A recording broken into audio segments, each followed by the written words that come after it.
What is up, Bulls Nation? Welcome back to TheSlamDuncan YouTube channel. I am obviously going to be talking about the biggest news in Bulls news for such a long time, but Nikola Vucevic is going to the Chicago Bulls in a blockbuster deal made by Karnisovas. The Bulls are sending Wendell Carter Jr. and Otto Porter Jr. along with 2 protected first-round picks to the Magic so we can get Nikola Vucevic and Markkanen Aminu. This is the blockbuster deal that a bunch of Bulls fans were calling for, which I honestly think it was not going to happen. So I'm going to break this down, talk about the deal first, and then I'm going to start talking about like the on-court stuff, how the fit is, and then start talking about long-term stuff for the Chicago Bulls as Karnisovas has officially come out and said, hey, look what we're doing right now. We're not going to be selling. We're not going to be waiting and picking guys in the draft. We're going to go get talent right now and make sure we're going to start winning now for this franchise. So make sure you hit that like button if you're new to the channel. Hit that subscribe button. Hoping to see a lot of Bulls fans in the comment section happy about this trade. Let's get into this because I have to say, I was wrong. I was 100% wrong. To all the people that watch my videos, you will know that I was wrong. I thought Karnisovas was not going to do anything at this trade deadline, and I was fine with that. If anything, I thought some minor move was going to happen, which there was a minor move also by the Bulls today, which was the Bulls trading Daniel Gafford and Chandler Hutchison for Troy Brown Jr. and Mo Wagner, which I'm going to talk about that trade later, but this is the type of move that I thought Karnisovas would make. Something very small, something very minor, right? But instead, he pulled off a blockbuster. And this is the type of deal that I was thinking is going to happen in the offseason because the Bulls have a lot more cap space, and while they do lose Otto Porter and potentially Larry Markkanen at that time in the offseason, it's like, we would just have cap space and we still have our draft capital and everything, right? So I was thinking that this sort of blockbuster move was going to happen in the offseason. But Karnisovas said, nah, screw that. We're not going to wait. We're going to do this right now. And he 100% proved me wrong. Instead of the Bulls being sellers, they were buyers. And this is a great deal by Karnisovas. I'm already kind of shocked to see some Bulls fans upset by this trade. I don't understand why, but I'll get into that probably in a later video, why I don't understand this fan base. But we could go over that later. But a couple of things. First off, I never thought Wendell Carter Jr. and Otto Porter Jr., 2 guys that have been injury prone, and I just never thought those 2 together would ever get us an all-star in return. That itself just, I'm like, I can never see that happening.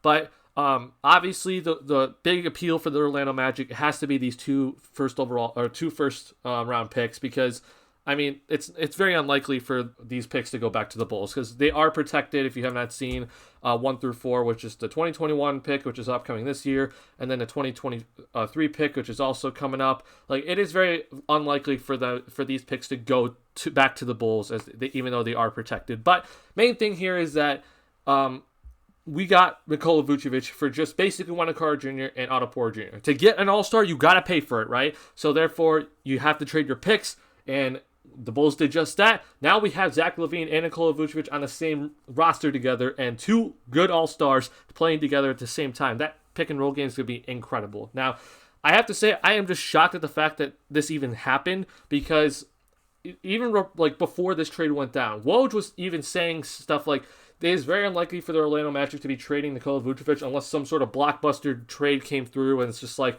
yeah, we have to accept that, right?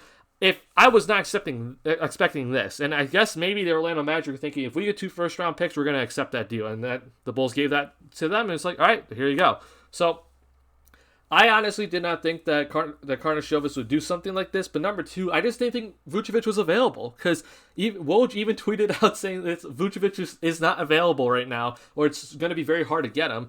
But not only that, I didn't think the Orlando Magic were signaling anything of like, hey, we're going to hit that rebuild button or anything at all. But I'm just like, if I knew Vucevic was available, I'd be yelling to go get Vucevic. But we didn't know that he was available. And number 2, Karnisovas didn't leak a single thing about this, right? No leaks were even talked about of the Bulls and Magic talking, right? And that's what I love about this front office is that nothing's being said at all to the media. And then all of a sudden this trade happens and boom. It's like we never saw this coming, but here you go. We got an all-star on the Bulls roster.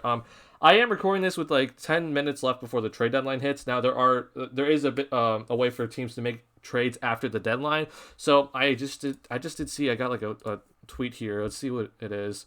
And it looks like it's Adam Schefter. But if Alonzo Ball deal or like the Bulls make another deal, which I will not be surprised if they do. If it does happen, I'm gonna put it in this video. But I mostly want to talk about Nikola Vucevic being on the Bulls now. I hope Wendell Carter Jr. has a great career in Chicago, in Orlando. I really do think, I tweeted this out, that he got so much unnecessary hate in Chicago. I will say that I am a person, I like Wendell Carter Jr. He has been a disappointment for me this year, but I honestly think that Chicago fans were asking for this dude to grow up too fast. He's only 21, and people were thinking that he should be like an all-star right now, which is insane to me, which he shouldn't be, right? But I hope he finds health in Orlando, and I really hope that he's able to have a great career. I do think he will have like an Al Horford type career throughout his entire career, because I really do think that that dude is really talented. So I hope him the best. I'm really happy though for the Bulls right now, because it's signaling, hey, we're making moves right now. We're gonna make sure that we're gonna go get the guys that we need. So I did get, let's see, another tweet here. I apologize that I'm doing this. It looks like there's nothing here though. So other thing I want to talk about, I'm gonna get to this trade in a different video, which is gonna be very small. But let's talk about Nikola Vucevic. I mean, I see Bulls fans, they're already kind of talking about like, oh god, like what is this trade? Like this doesn't make sense to me. Why we give up 2 first-round picks? I'm like, if you're saying this type of stuff for the deals for the players that we gave up in this deal, and then the guy that we're getting back, the fact that you're even complaining just doesn't make sense to me. Like, it just shows that Bulls fans are not paying attention to the league, right? Nikola Vucevic is having a career year this year. 24.5 points per game. He's averaging 11.8 rebounds per game. He is an all-star yet again this year, which a lot of people thought he shouldn't be, but I'm like, no, he absolutely should, right? But this dude is averaging almost 25, almost 12 rebounds, and he's shooting over 40% from three-point range this year, not to mention, 48% overall. So we're getting a guy who's an absolute all-star, who's coming in to fill that center position, but also be the main rebounder that we've been talking about all year, right? We need rebounding on this Bulls team, and we got it in Nikola Vucevic. And that is something that 100% Bulls fans cannot complain about right now through this deal, is that we got a rebounder finally at the center position. We've been playing so small all year, right? But now we got a legit 7-footer playing the center position. But main thing I want to show here in Nikola Vucevic is that his game is just a big overall game, right? It's not just like he's only a pick and pop guy. He's not just a post up guy. This dude can not only post up, but he can hit that 3-point shot, as we've seen 40% from 3-point range this year. He's a really good screener. He's a big rebounder, but he is incredible in the pick and roll and pick and pop game, right? And just to show some of the shooting charts, right? You know, I hear Bulls fans say, don't take mid-range shots, or the media and all the analytics say, don't take mid-range shots. And Vucevic isn't, you know, a humongous mid-range shot shooter, but he can make that, right? The ability to hit that 18-footer off the pick and pop is very, very important, especially late game situations. But Vucevic can score from anywhere on the court. And as you can see, most of his threes are from the wing to wing, but mostly at the top of the key, right? But he's also a big inside scorer. And the main thing I want to show here is that, so he has made a total of 436 shots this year, but only 117 of those are from 3, which is, you know, I'm only saying it only because he's made so many shots, right? 117 threes at this point is really good, especially for a big man. But the main thing I'm trying to show you is that he looks to score inside first, right? He's not looking to always just only shoot threes, right? He's looking to score inside first, and then he can hit that mid-range shot from basically anywhere. And then obviously the 3-point line is going to be big for him as well. But Nikola Vucevic is an absolute all-star. You have to understand that. Now, is he like an absolute rim protector? No, of course not. But his defense is actually, I think, is pretty underrated. Like I think of his defense is very similar to what Nikola Jokic's defense is. Like people think Jokic is a terrible defender, and there are times that Jokic doesn't try. But Jokic, I actually think, has just learned how to use his size to be an effective paint protector. And I think Vucevic has done the exact same thing throughout his career, is that he's learned to use his size to help effectively guard the paint and guard the rim. And so now the Bulls get a big dude in the paint that is also going to help with the rebounding situation that we absolutely need rebounding. We got it in this trade. Now, other thing I want to talk about is, apparently, I didn't even know this, but the Bulls were, I think, ranked 28th in scoring from the pick and roll man, and it's been a constant theme all year. The only guy that's been able to really score as being the roll man has been Thaddeus Young, but Vucevic, I mean, just fits that immediately. He's just going to come in and fix that problem, and him and Levine, that two-man game, is just going to look incredible. I'm telling you right now, this is going to be incredible for him. Last thing I want to talk about on-court stuff. Also, I apologize about the ads. I had to close that tab because there's a video playing or something. But on-court stuff, last thing I want to talk about is the clutch situation. Now, Bulls have, as you've seen, they've had issues, especially in the fourth quarter, just being able to score, right? And one of the problems is that we just don't have a consistent second scorer, right? And Thaddeus Young has been kind of that all year, but Thaddeus Young is a role player. He's not an all-star, right? So besides LaVine, it's like, who's going to come to score tonight? And we don't know, right? But one of the things that happens a lot this year was LaVine would try to just, try to score in a clutch situation, whether it's 5 minutes left or 2 minutes left. But it's hard for the Bulls to generate offense because they double team LaVine immediately, which then forces LaVine to pass it, but then you're giving the ball to guys who don't know how to make decisions with the basketball, or they're just not a threat to score, right? So it effectively shut down the Bulls offense late in games because it's like you can't have your all-star scoring because he's getting double teamed, and then you're throwing it to a guy who can only shoot from inside the paint, really. So this right here fixes all of that. I've talked about the two-man game in Denver with Murray and Jokic, like just those two running the pick and roll down the stretch. It is so hard for defenses to cover that. Now the Bulls have their own version of that. You got LaVine, obviously, who is a 28 point per game scorer, who shooting over 50% from the field, 40% from three, right? And this dude, we've seen all year. LaVine can absolutely dominate and score the basketball. But now he has a running mate now in Nikola Vucevic who can set that screen and not only pick and roll, but also pick and pop.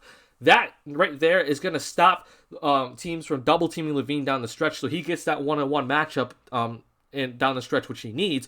Or if they do double team him, you throw it back out to Vucevic, your other all-star, 24 points per game, 40% from three-point range, and he can absolutely score it inside, but also score it from the three-point line, right, as you saw in this chart right here. So that's the big thing about this trade is you finally now are able to effectively score late in games. But he's also a big thing in the post down in stretches because it's like, I always talk about how the Bulls, they get really perimeter-oriented a lot, but mostly during the time in like the fourth quarter is when they all of a sudden just start chucking up threes when they're not supposed to, or guys just don't cut.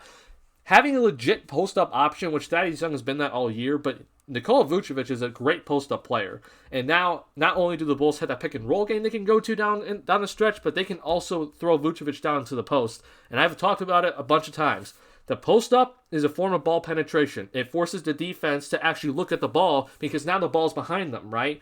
And doing this is going to allow the Bulls to start cutting, which we've seen all year, that the Bulls have been they've been really good on offense when they start moving and having all the player movement, but they get stagnant at times. But having Vucevic in the post is just going to, he's going to either draw a double team, or just the fact that he's in the post is such a threat that it's going to make defenses have such problems guarding this Bulls team. Last thing I want to talk about is Vucevic is also just a perfect guy for our system that we're running right now. Bulls right now are, top 10 in assists per game. And top 10 in assist percentage, and they've been that all year. But under Billy Donovan, though, this is going to be great because ball movement and player movement has just been so big for this Bulls team. But Vucevic is a very good passer as well. I mean, he's not Jokic, right? No one's going to be Jokic, but he's a very good passer. So you're going to probably see a lot of high post action with him, especially some horn action, right? And you're going to see his ability to throw it on cuts specifically for LaVine, and maybe even look for that Vucevic to LaVine alley-oop a couple of times because that's going to be an effective option for the Bulls right now. I talked about in one of my previous videos how the Bulls are kind of running like a Hawk set type play, which it's not really a Hawk set, but it's very similar to it. It looks like a 23 action, but when you watch that play, it basically you see LaVine sets a screen for whoever the post-up option is, which then in this case, it could not be Vucevic, right? But then LaVine is then, after setting the screen, is going to come off a double stagger screen. And just that itself is such a problem for defenses to guard because you got LaVine setting the initial screen to bring a guy who's a post-up option to the ball, but then now you have LaVine coming off a double stagger screen at the right after that motion, and that just opens up so many opportunities for this Bulls team. Last thing I want to talk about before I end this video is the Bulls now in their salary cap situation. So the reason why I thought that the Bulls were not going to really be doing anything at the trade deadline is because one, we're over the salary cap, and number two, it's like we have a bunch of more salary to use in the offseason. So, and this upcoming offseason is not that big of an offseason. We saw, Giannis, resign. Kawhi, I doubt is going to go to some other team that's in like a rebuilding or / like middle phase, right?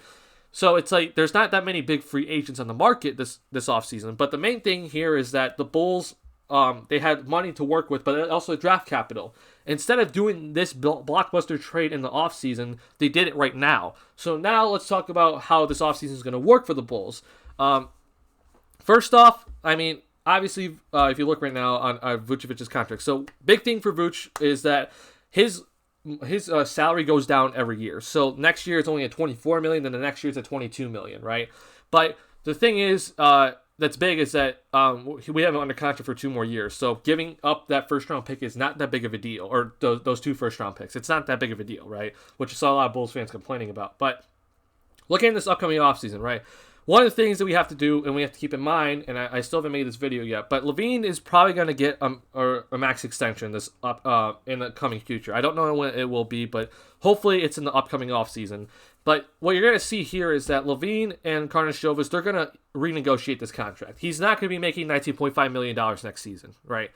But for the Bulls to do this is that he's going to renegotiate this last year. What this does is then it allows LaVine to get a max offer for a contract extension instead of having to wait until he hits free agency to give him that max offer. But basically, the Bulls need to have $11.4 million or around there in cap space to then renegotiate his deal for this next season, right?